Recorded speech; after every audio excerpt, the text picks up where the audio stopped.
राजनीतिक लड़ाइयां सिर्फ नारों और रैलियों से नहीं जीती जाती। असल में वो आंकड़ों, जमीनी हकीकत और एक बहुत गहरी रणनीति से जीती जाती हैं। आज हम समझेंगे कि एक आधुनिक राजनीतिक अभियान की बनावट क्या होती है और कैसे डेटा से एक ठोस सिद्धांत तैयार होता है। तो सवाल ये उठता है कि कोई भी राजनीतिक लड़ाई असल में शुरू होने से पहले ही कैसे जीती जा सकती है। इसका जवाब छिपा है रणनीति में, उसकी बारीकियों में। चलिए एक एक करके इन परतों को खोलते हैं। इसे समझने के लिए हम चलते हैं राजस्थान के एक विधानसभा क्षेत्र झाडोल में। ये सिर्फ एक चुनावी मैदान नहीं है, बल्कि ये जटिल राजनीतिक चुनौतियों का एक जीता जागता मॉडल है। तो ये है वो जमीन, वो इलाका जहाँ की हम बात कर रहे हैं, क्योंकि किसी भी रणनीति को समझने के लिए जमीनी हकीकत को समझना सबसे जरूरी है। जड़ों तक पहुंचे बिना हल नहीं मिलता। तो झाडोल है कैसा? देखिए, ये उदयपुर जिले में है, एक ग्रामीण इलाका जो अनुसूचित जनजाति यानी एसटी के लिए आरक्षित है। यहाँ की 75% से भी ज्यादा आबादी आदिवासी हैं। साक्षरता दर बस 42%। और लोगों के असल मुद्दे क्या हैं? पानी, सेहत और काम धंधा। ये सिर्फ मुद्दे नहीं हैं, ये वो चुनौतियां हैं जिनसे लोग हर रोज जूझते हैं। तो अब जरा यहाँ की सियासी नब्ज को टटोलते हैं। देखिए, भविष्य की रणनीति बनाने के लिए पहले अतीत को समझना पड़ता है, और अतीत छिपा होता है इन आंकड़ों में। ये टेबल देखिए, पिछले 7 चुनावों का पूरा लेखा जोखा है। एक पैटर्न साफ नजर आता है। सीट कभी बीजेपी के पास तो कभी कांग्रेस के पास। और सबसे गौर करने वाली बात है जीत का अंतर, मार्जिन। 2008 में करीब 6%, 2013 में सिर्फ 3% और 2023 में भी 3%। इसका मतलब ये सीट बहुत ज्यादा अस्थिर है, यहाँ कुछ भी हो सकता है।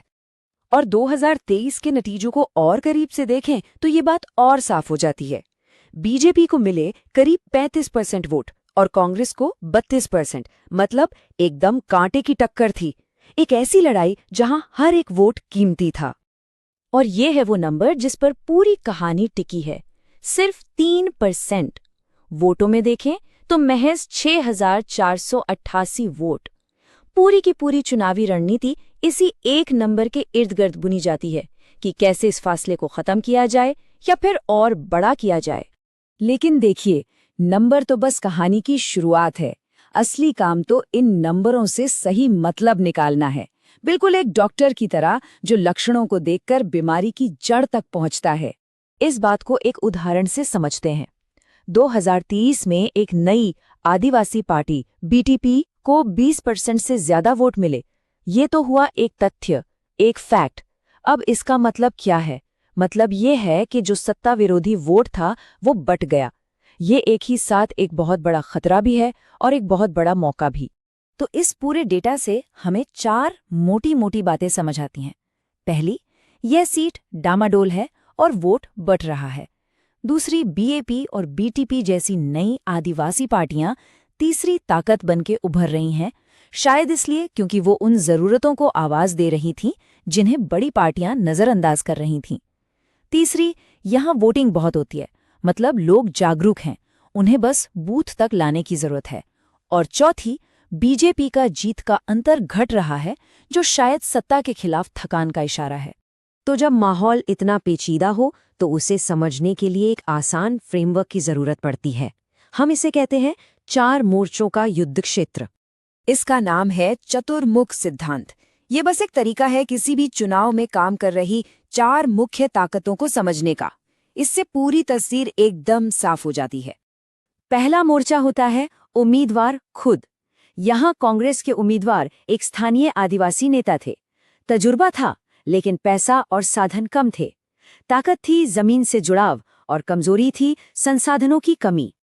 दूसरा मोर्चा सत्ताधारी पार्टी यानी बीजेपी का उम्मीदवार। उनके पास पार्टी का मजबूत संगठन था, लेकिन लोकल मुद्दों को लेकर लोगों में थोड़ी नाराजगी भी हो सकती थी। तो सत्ता में होना एक तरफ ताकत है तो दूसरी तरफ कमजोरी भी। तीसरा मोर्चा, और ये बहुत अहम है, वो पार्टियां जो खेल बिगाड़ सकती हैं, जैसे कि बीएपी और बीटीपी। ये विपक्ष के वोट काट देती हैं, जिसका सीधा फायदा सत्ताधारी पार्टी को मिल जाता है। इनको समझना किसी भी रणनीति के लिए बहुत जरूरी है। और चौथा और सबसे जरूरी मोर्चा वो है मतदाता। यहाँ के लोग किन बातों से परेशान हैं? पानी, रोजगार और जमीन के हक। सीधी सी बात है, चुनाव वही जीतेगा जो लोगों की इन बुनियादी तकलीफों से जुड़ेगा। आखिर एक जिम्मेदार और सूचना पर आधारित संवाद ही वो नींव है जिस पर हर नागरिक की गरिमा और अपनी बात रखने का अधिकार टिका होता है। तो अब तक हमने किया विश्लेषण, अब आते हैं एक्शन पर। इस पूरी समझ से जो 90 दिन का एक ठोस प्लान बनता है वो कैसा दिखता है? ये प्लान सीधा उन मुद्दों पर चोट करता है जो लोगों को सबसे ज्यादा चुभते हैं। पीने के पानी की किल्लत, स्वास्थ्य सेवाओं की कमी, मनरेगा में काम और पैसे की गारंटी और खराब सड़कें और स्कूल। अगर लोगों का भरोसा जीतना है तो इन पर बात करनी ही होगी। जीत तक पहुंचने की ये सीढ़ी 90 दिनों की है और इसके 3 पड़ाव हैं। पहले 30 दिन जमीन पर उतरकर लोगों को सुनना, संगठन को फिर से खड़ा करना। अगले 30 दिन सुनी हुई बातों के आधार पर अपनी कहानी बनाना और उसे लोगों तक पहुंचाना। और आखिरी 30 दिन पूरी ताकत से प्रचार करना और वोटिंग वाले दिन लोगों को घर से निकालना। इस पूरे प्लान की बुनियाद 4 मजबूत खंभों पर टिकी है। पहला, पूरा कैंपेन सबसे पहले आदिवासी कल्याण के वादे पर हो। दूसरा, वोट काटने वाली पार्टियों के असर को कम करना। तीसरा, हर एक बूथ पर ध्यान देना। और चौथा, लोगों से उनकी अपनी बोली में बात करना, सोशल मीडिया और व्हाट्सएप के जरिए। बेशक इस पूरी कवायद में ये सुनिश्चित करना जरूरी है कि संवाद हमेशा लोगों की निजता और सहमति का सम्मान करते हुए हो, जैसा कि भारत का कानून कहता है। तो आखिर में एक सवाल, जब राजनीति इतनी साइंटिफिक, इतनी डेटा पर आधारित हो जाती है तो इसका असली फायदा किसे मिलता है, राजनेता को या फिर जनता को? ये एक ऐसा सवाल है जिसका जवाब हम सबको मिलकर खोजना होगा।